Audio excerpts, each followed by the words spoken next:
అమ్మా భవానీ లోకాల నేలే ఓంకార రూపమమ్మా, తల్లి నీ మహిమల్ని చూపవమ్మా.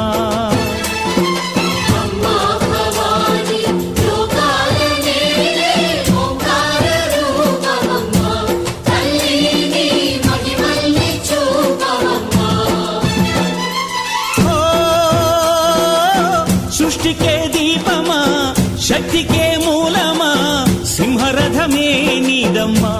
అమ్మ దుర్గమ్మ భక్తులను దీవించుమా.